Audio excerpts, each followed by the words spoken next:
많은 분들도 택시 타고 오셨습니다. 저도 택시를 탔을까요? 안 탔을까요? 감사합니다. 믿어주셔서 감사합니다.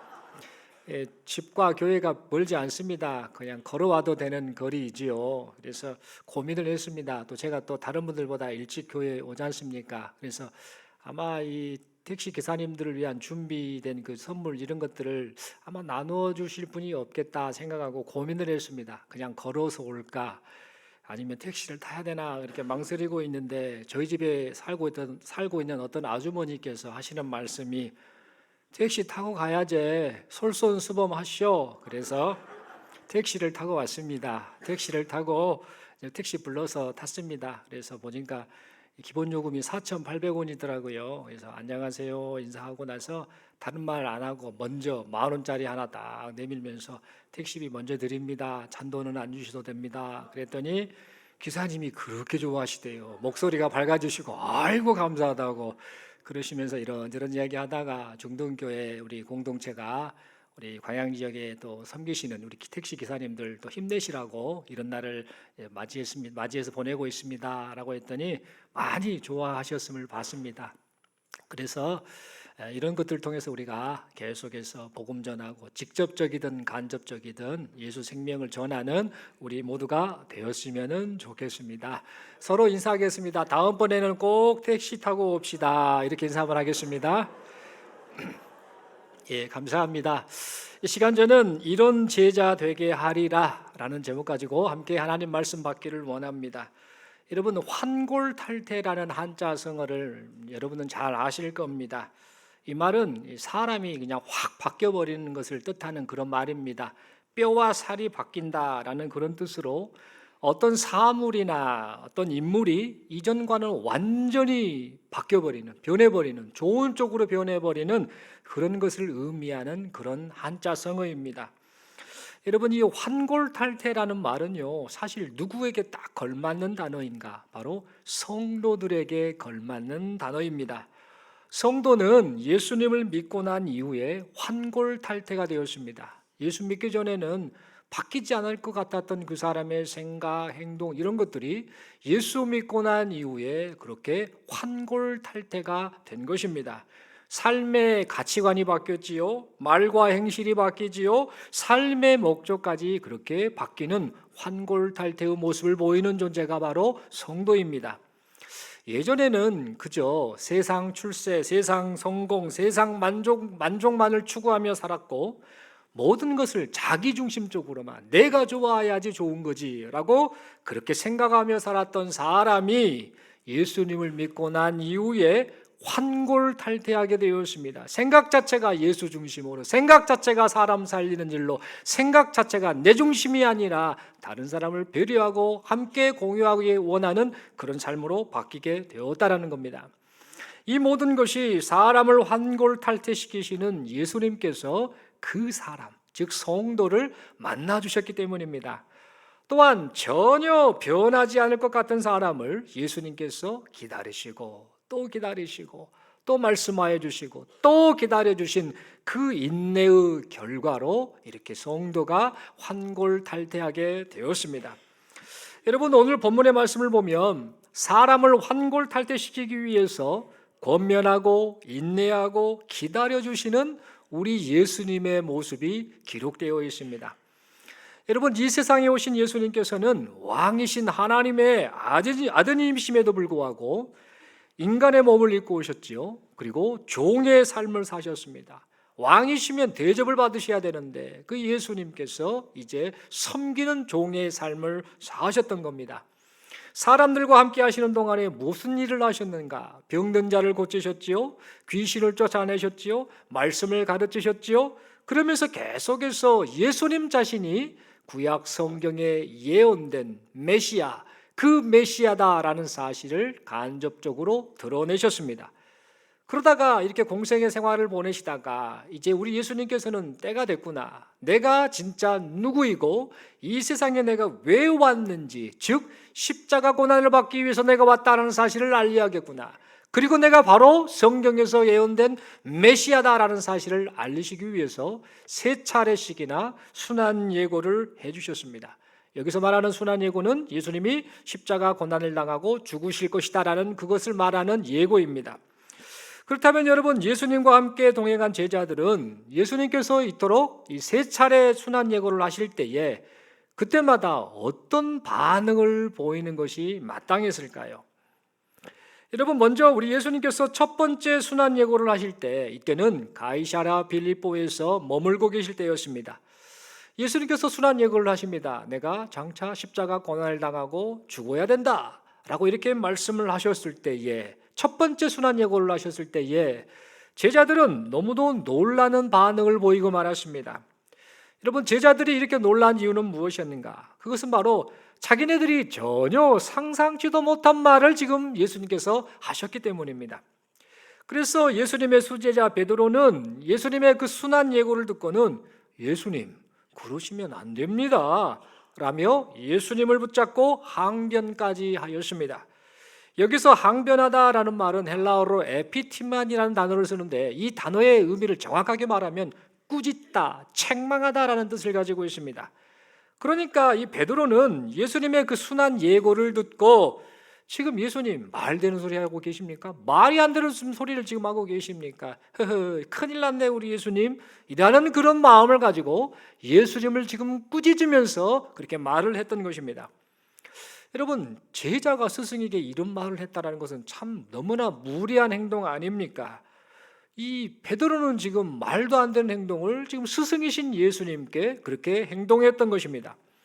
그렇다면 여러분, 베드로가 왜 이렇게 무례한 반응을 보였던 것일까요?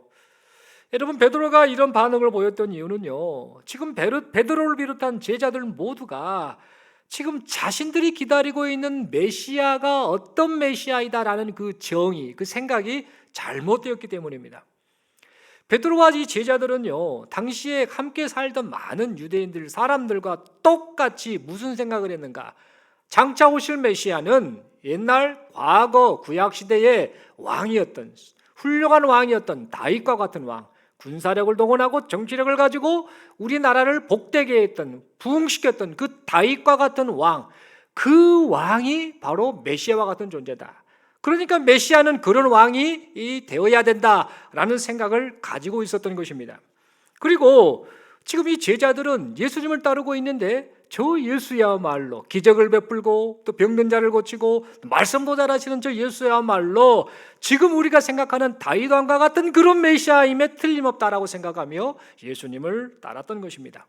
그런데 메시아로 생각했던, 그리고 그 메시아라고 생각하며 따랐던 그 예수님께서 승승장구의 길을 걷는 것이 아니라 패망을 상징하는 십자가 죽음의 길을 가신다라고 말씀을 하시자 베드로와 제자들은 큰 충격을 먹었던 겁니다.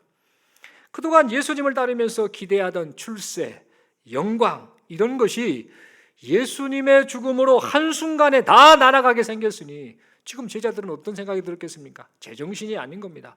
큰일 날 소리를 하고 계시네. 지금 우리가 3년 동안 예수님을 그렇게 따르고 있는데 지금 무슨 이런 반응을 보입니까? 라며 이 제자들은 그렇게 흥분을 했던 것이지요. 그래서 예수님을 향해 그러시면 안 됩니다 라며 항변하며 그렇게 예수님을 꾸짖듯 말했던 것입니다. 그러자 우리 예수님께서는 베드로의 그런 행동을 보시고 말씀하십니다. 사단아, 물러가라. 네가 하나님의 일을 생각하지 않고 사람의 일을 생각하는도다 라고 말씀하시며 베드로를 꾸짖으셨습니다. 그리고 무리와 제자들 향해서 말씀하십니다. 누구든지 나를 따라오려거든 자기를 부인하고 자기 십자가를 지고 나를 따를 것이니라 라고 말씀하셨습니다. 이처럼 우리 예수님께서는 첫 번째 순환 예고를 통해 예수님께서 이 땅에 오신 목적, 그리고 십자가의 진리가 요구하는 삶이 무엇인지를 말씀하시면서 바라시는 게 뭐였는가? 제자들아, 제발 좀 이 사실을 알았으면 좋겠다. 내가 누구이고 내가 이 세상에 왜 왔고 너희가 나를 따른다고 한다면 너희가 어떻게 살아야 하는지를 좀 알았으면 좋겠다라는 그런 바람을 가지셨습니다. 그러나 제자들의 모습은 아직까지 여전히 환골탈태와는 너무나 거리가 먼 상태였습니다.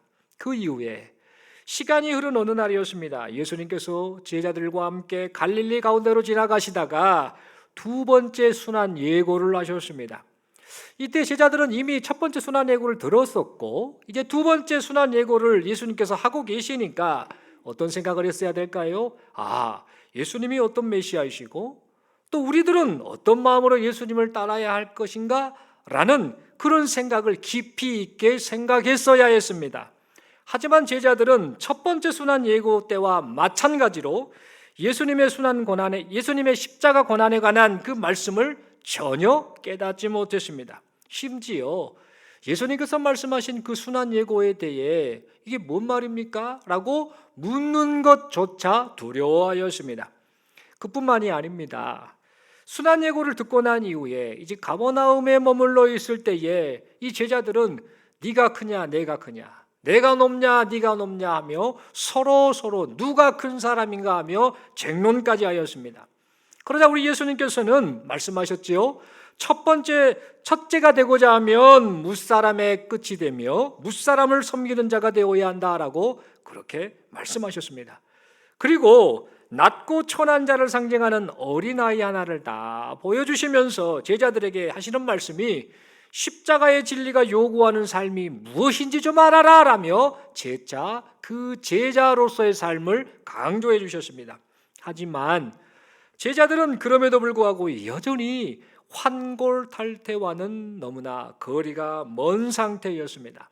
그 이후에 우리 예수님께서 이제 이 공생의 3년을 마쳐 가실 무렵에 이제 내가 십자가 고난을 당해야겠구나, 그 때가 되었구나, 하나님이 예비하신 그 때가 되었구나라고 생각하시고는 십자가 고난을 당하시기 위해서 이제 예루살렘으로 올라가셨습니다.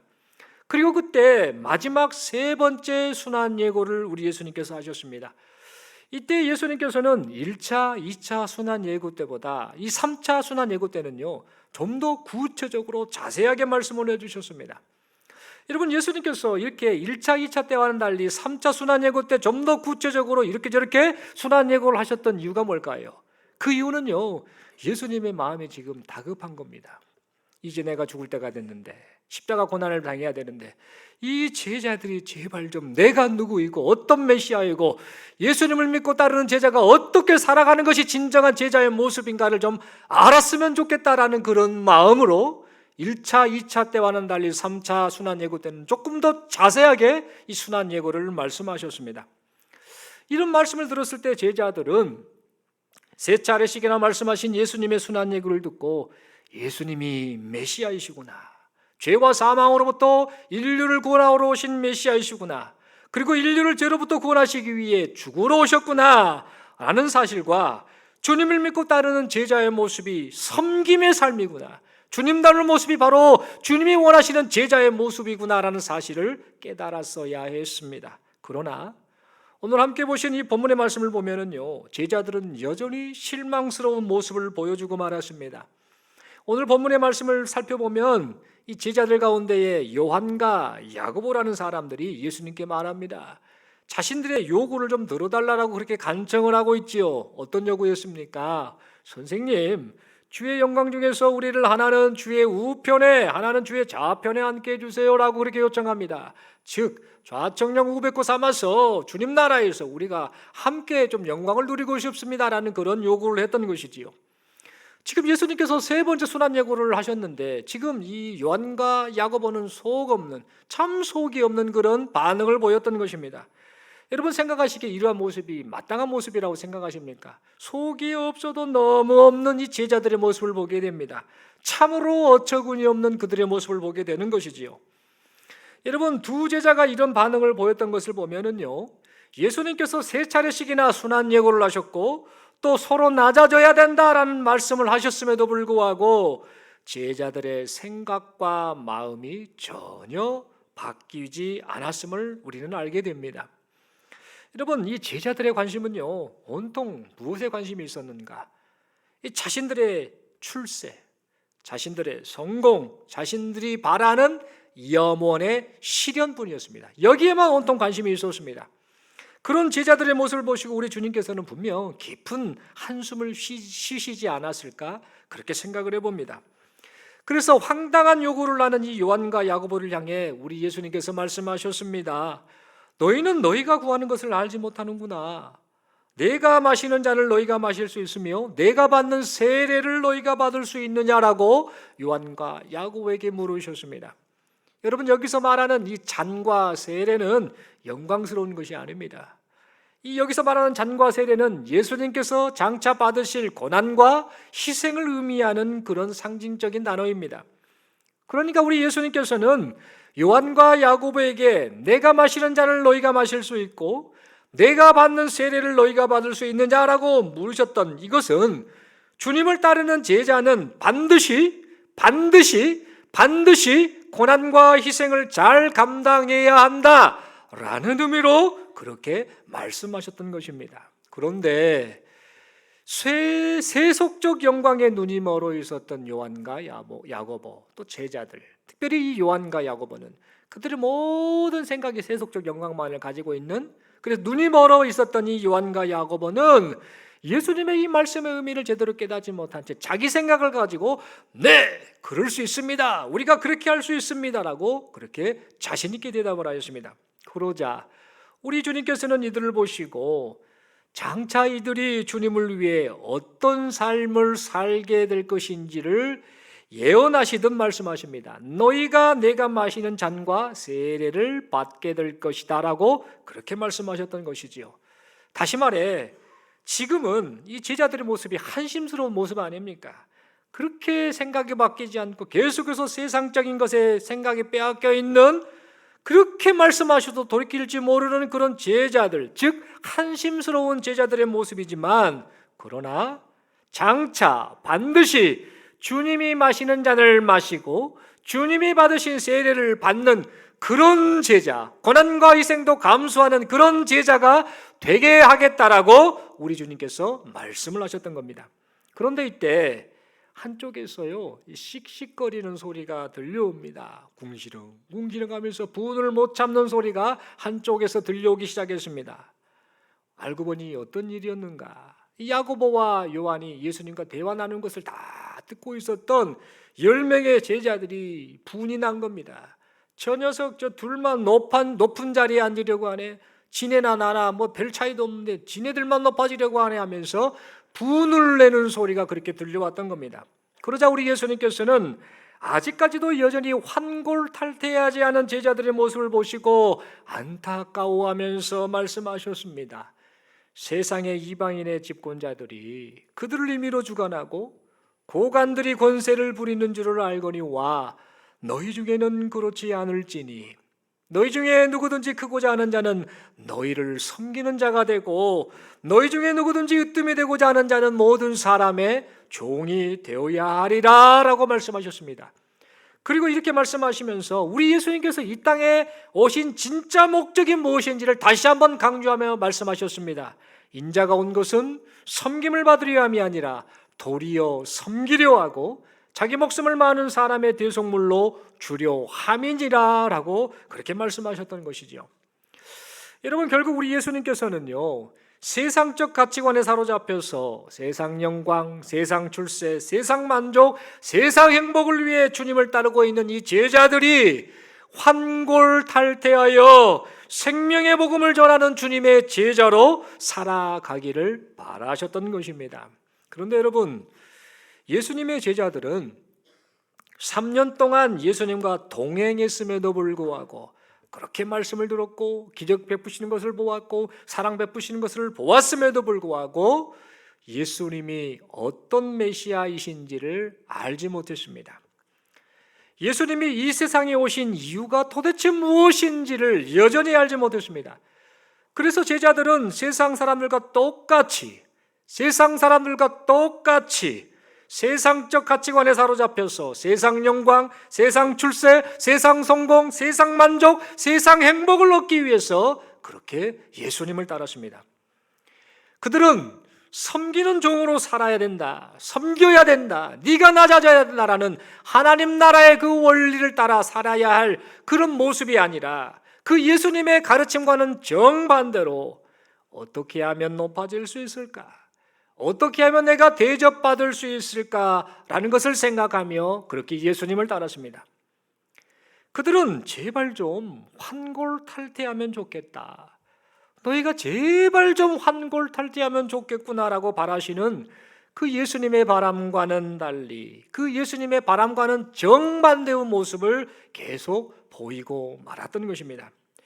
주님이 원하시는 제자의 모습이 아닌 세상적인 냄새, 세상 사람들이 풍기는 그 냄새를 제자들 역시 그렇게 풀풀 풍기며 주님을 따르고 있었던 것입니다. 그렇다면 여러분, 제자들이 이렇게 반응을 했던 근본적인 이유가 무엇 때문일까요? 예수님께서 3년 동안 그렇게 말씀을 가르치셨지 않습니까? 본을 보여주셨지 않습니까? 기적을 베풀고 병자를 고치고 불쌍하고 소외된 사람들을 사랑으로 품으셨지 않았습니까? 3년 동안 그것을 보고 배우고 함께 주님과 동행했던 제자들이었는데 이 제자들이 왜 이렇게 엉뚱한 반응, 전혀 환골탈태하지 않는 반응을 보이고 말았던 것일까요? 여러분, 그것은 바로 제자들이 예수님의 가르침을 따른다라고 하면서 그 예수님의 가르침을 받기는 받되 세상 가치관을 그대로 고수한 채 세상에 그 사람들이 살아가는 그 생각들, 가치관 이런 것들을 그대로 마음속에, 그대로 머릿속에 그대로 자리 잡고 있는 채 예수님의 가르침을 받았기 때문입니다. 다시 말해 제자들은 자신의 생각을 그대로 가지고 있었습니다. 세상을 살면서 세상 사람들이 따라가는 생각, 방식 이런 것들 그 영향을 받았던 그것을 그대로 가지고 있으면서 예수님께서 말씀을 하실 때에 자기 입맛에 맞는 말씀만을 듣고 있었습니다. 그들은 자신들이 듣고 싶은 것만 들었습니다. 지금 예수님이 말씀하실 때 3년 동안 말씀하셨을 때 자신들이 듣고 싶은 것만을 들었습니다. 또한 듣고 싶은 대로 들었습니다. 이런저런 예수님께서 다양한 말씀을 하셨을 텐데 자신들이 듣고 싶은 것만을 들었을 뿐만 아니라 또 자신들이 듣고 싶은 대로 예수님의 진짜 의도가 무엇인지에 대해서는 관심을 갖지 않고 자기가 듣고 싶은 대로 자기가 해석하고 싶은 대로 그렇게 예수님의 말씀을 들으면서 예수님을 따르고 있었던 것입니다. 그러다 보니 겉모습은 틀림없는 예수님의 제자였는데 그들의 속모습은 세상 사람들과 다를 것이 없었습니다. 그러면서도 나는 주님을 잘 따르고 있는 제자다라고 그렇게 착각을 하며 살았습니다. 여러분, 어찌 보면 여기 있는 우리도 또 설교를 하고 있는 저 자신도 이런 모습으로 주님을 따르고 있고 있지는 않는가, 지금 따르고 있지는 않는가 이런 생각을 해보게 됩니다. 전혀 환골탈태가 되지 않는 상태로 남들이 보기에는 열심히 있는 훌륭한 예수님의 제자처럼 우리가 그렇게 보일 수도 있습니다. 그런데 속을 들여다보면은요, 세상 사람들과 똑같이 세상 영광, 세상 출세, 세상 욕망, 세상 만족, 세상 행복을 추구하는 세상의 것으로 가득 차 있을 수도 있습니다. 여러분, 만약 우리의 속모습이 이와 따라간다면 어떤 일이 발생을 하게 될까요? 우리가 자연스럽게 어떤 반응을 하겠습니까? 오직 영광의 주님만을 따르려고 하지요. 그런데 고난의 주님은 따르려고 하지 않을 것입니다. 죄와 사망의 문제를 해결하러 오신 예수님, 그 예수님에 대해서는 전혀 관심이 없게 될 것입니다. 그저 지금 잘 먹고 지금 그저 잘 살고 지금 많이 누리게 해주는 그런 예수님, 내 소원을 내 염원을 실현시켜 주시던 그 예수님만을 필요로 하게 될 것입니다. 말로는 하나님 나라를 기다립니다 라고 말은 하지만 실상은 눈앞에 보이는 세상 나라, 너무나 좋아 보이는 휘황찬란해 보이는 그 세상 나라를 흠모하며 살게 될 것입니다. 어디 그뿐입니까? 섬기는 종의 삶을 살아야 된다라고 말씀하시는 그 주님의 뜻과는 아무런 상관없이 어떻게 하면 내가 인정을 받을까? 어떻게 하면 내가 높아질까? 어떻게 하면 내 뜻을 관철시킬 수 있을까? 어떻게 하면 내 존재감을 드러낼까라고 생각하면서 세상 사람들과 똑같은 행태를 보이고 말 것입니다. 그래서 결국 세상에서 살면서요, 이 세상 사람들을 향해 내가 주님의 제자입니다 라고 그렇게 말을 해도요, 이 세상 사람들이, 그 모든 사람들이 아마도 믿어주지 않는 그런 상황.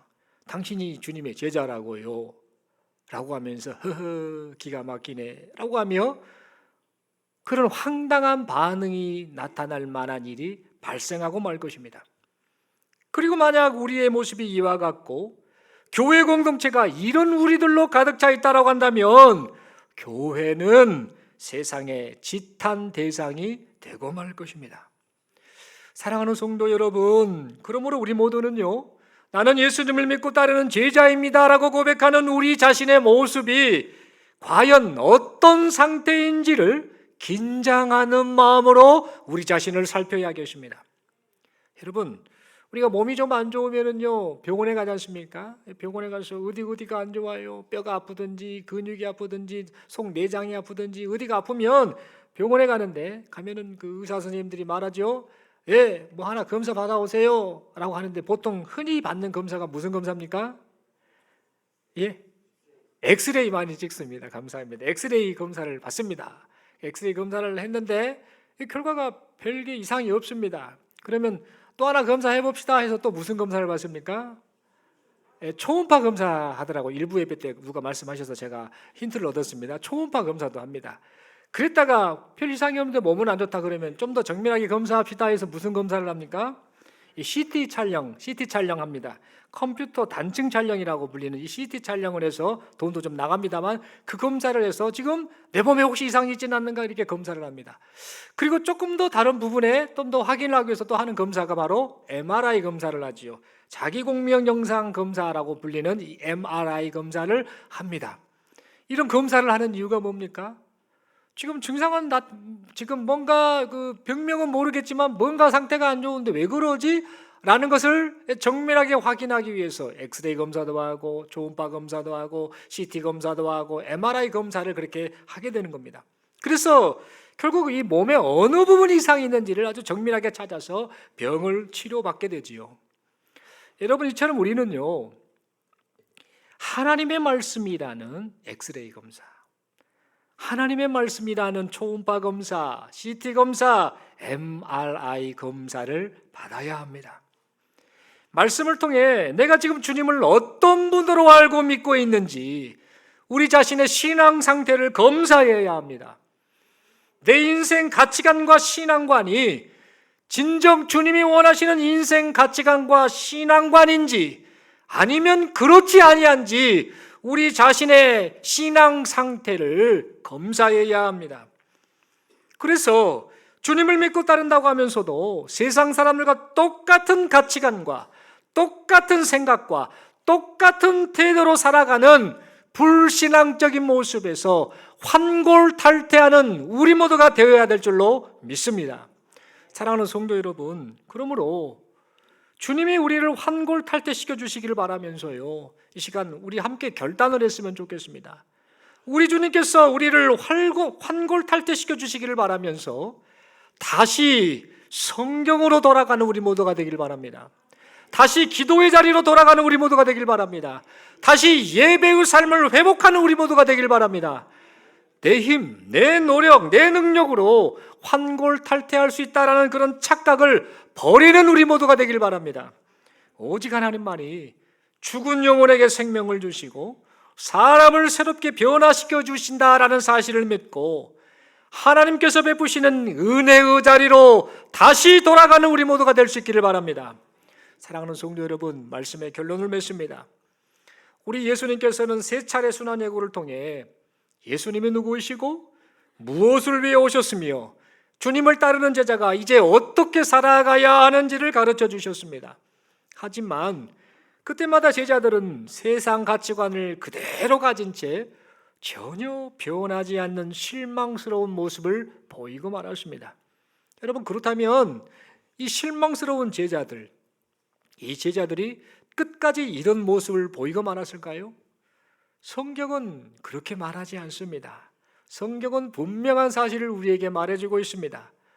성경은 예수님의 제자들이 결국에는 우리 주님이 원하시는 대로, 우리 주님의 뜻대로 환골탈태하게 되었음을 분명하게 말해주고 있습니다.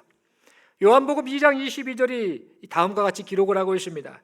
죽은 자 가운데서 살아나신 후에야 제자들이 이 말씀하신 것을 기억하고 성경과 예수께서 하신 말씀을 믿었더라.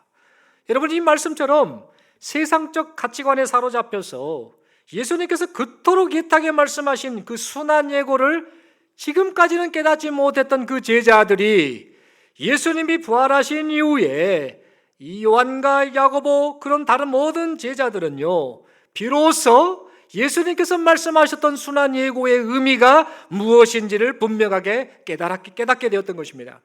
그리하여서 그들은 인간을 죄와 사망으로부터 구원하러 오신 이 메시아이신 예수 그리스도, 그 주님만을 바라보면서 우리 주님이 말씀하신 그대로 고난과 희생의 잔, 그리고 세례를 받았던 것입니다. 사도행전 12장 2절을 보면은요, 이렇게 기록합니다. 예수님께서 야고보와 요한, 너희가 내가 마시는 잔, 내가 받은 세례 받을 수 있느냐라고 물어보셨고 너희가 장차 그렇게 하게 만들겠다라고 말씀하셨는데, 사도행전 12장 2절을 보면은요, 이 요한의 형제 야고보가 그 제자들 가운데에 주님을 증거하며 주님을 따르는 제자로서 첫 번째 순교의 삶을 우리 주님께 드렸습니다. 그리고 전해지는 전승에 의하면은요, 다른 제자들 모두 다 그 주님의 가르침을 따라서 십자가 진리가 요구하는 삶을 그렇게 살았습니다. 그리고 모든 제자가 주님을 따르며 그렇게 목숨을 바쳤는데, 마지막으로 한 명 살아남아 있었던 그 제자 요한은 그 주님의 명령을 따라 마지막까지 십자가 고난의 주님을 증거하는 증인으로 삶을 살아냈습니다. 여러분, 결코 변하지 않을 것 같았던 그들이 이런 제자가 되게 하리라 라고 말씀하신 주님의 뜻대로 환골탈태하게 되었던 것입니다. 사랑하는 성도 여러분, 우리도 좀 변했으면 좋겠습니다. 세 차례 순환 예고를 들음에도 변하지 않았던 제자들이 마침내는 주님의 뜻대로 그렇게 환골탈태하게 되었던 것처럼 우리도 그렇게 환골탈태하는 성도들이 될 수 있기를 간절히 소망합니다. 여러분, 이런 마음으로 우리가 진정 우리 예수님을 좀 바르게 믿었으면 좋겠습니다. 예수님이 누구이신가? 왜 오셨는가?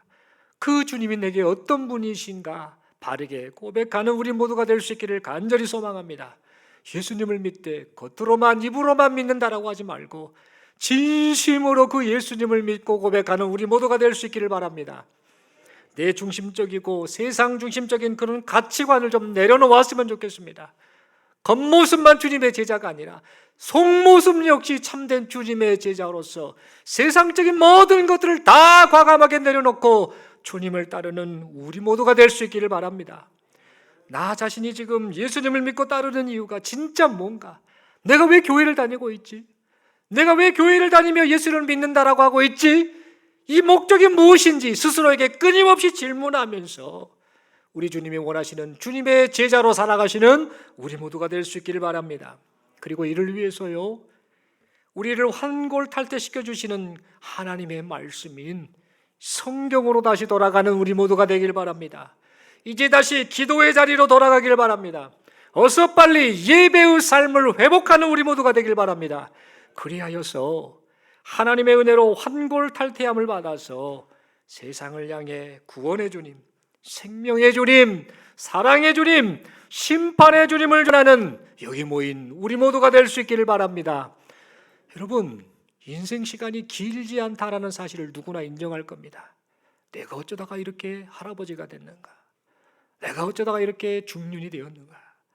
내가 어쩌다가 이렇게 할머니가 되었는가? 내가 이렇게 그 젊었을 때가 금방 지나가 버렸구나라는 생각을 하는 것이 우리 인생입니다. 인생이 길지 않다는 것을 잊지 않길 바랍니다. 또한 주님이 다시 오실 날이 심히 가까웠다는 사실 또한 잊지 않기를 바랍니다. 그러므로 정신을 차리고 환골탈태함을 받은 주님의 제자가 되어서 예수 그리스도 우리 주님을 이 온 세상 가운데 전하며 살아가시는 여기 모인 우리 모두가 될 수 있기를 간절히 소망합니다. 여러분, 우리 주님께서 이런 우리 모두를 이런 제자가 되도록 지금도 우리 모두를 변화시켜 가고 계심을 믿습니다. 우리 서로에게 이렇게 한번 물어보겠습니다. 이 따뜻한 눈빛으로 한번 서로를 바라보며 묻겠습니다. 환골탈태 되셨습니까? 그러면 답하지 마시게요. 피차 부담됩니다. 그래서 서로 권면하면서 이렇게 서로에게 권면합니다. 성경으로 돌아갑시다. 기도의 자리로 돌아갑시다. 예배의 삶을 회복합시다. 마지막입니다. 주님 만날 날을 준비합시다. 아멘이시지요? 예, 진짜 주님의 참된 제자로 살았으면 좋겠습니다. 속에 머릿속에 들어있는 거, 마음속에 들어있는 거, 세상적인 거 확 바뀌는 그런 환골탈태가 일어나는 우리 모두가 되었으면 좋겠습니다. 이렇게 환골탈태 되도록 지금도 우리 주님께서 일하고 계심을 믿습니다. 기도드리겠습니다. 하나님 아버지 감사합니다. 말씀 받았습니다. 우리 주님, 우리 제자들이 환골탈태하기를 그렇게 원하셨는데 처음에는 전혀 바뀌지 않는 이 제자들의 모습이었습니다만 결국 우리 주님이 원하신 대로 제자들을 바꾸셨습니다. 우리도 그렇게 변화되기를 원합니다. 환골탈태되기를 원합니다. 이렇게 변화시켜 주시려고 계속해서 우리에게 말씀하시고 기도의 자리로 돌아오라라고 말씀하시고 예배의 삶을 회복하라라고 말씀하시는데 그 말씀 앞에 아멘 그렇게 순종하겠습니다. 은혜를 베풀어 주옵소서라고 그렇게 기도하고 결단하고 또 그렇게 순종하며 나아가는 우리 모두가 되게 하여 주옵소서.